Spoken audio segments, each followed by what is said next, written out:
আজকে দুপুরের মেনু দেখো কি কি বানিয়েছি। বেগুন ভাজা, কলমি শাক ভাজা রসুন দিয়ে, আর সাথে এই শুধু শুকনো লঙ্কা ভেজে রেখেছি, এটা আমি খাবো ভাত দিয়ে। আর এই ভাতও হয়ে গেছে, সাদা ভাত।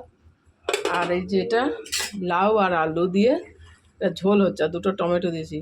আর মশলা হচ্ছে রসুন বাটা, আদা বাটা, জিরে বাটা, কাঁচা লঙ্কা বাটা দিয়ে ভালো করে, আর দুটো পেঁয়াজ দিয়ে লাউ আর আলুটাকে ভেজেছি, দিয়ে মশলা দিয়েছি। এই মশলা আদা রসুন কাঁচা লঙ্কা বাটা, আদা বাটা আর জিরে বাটা দিয়ে এটা ঝোল ঝোল করছি। দেখো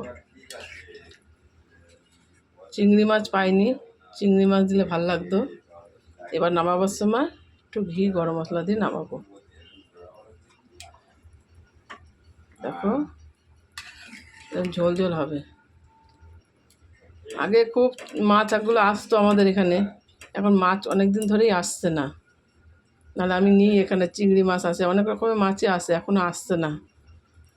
লাউ চিংড়ি তো খুব ভালো লাগে, খালি চিংড়ি মাছটাই নেই, সব ঠিক আছে তরকারিটা। আর দুপুরের মেনুটা এটাই, দুটো টমেটো আর দুটো পেঁয়াজ দিয়েছি, গলে গেছে একদম।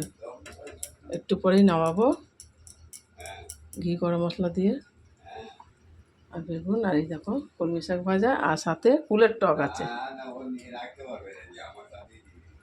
চলো বন্ধুরা, রাখছি, বাই, টাটা, ভালো থেকো, সুস্থ থেকো তোমরা।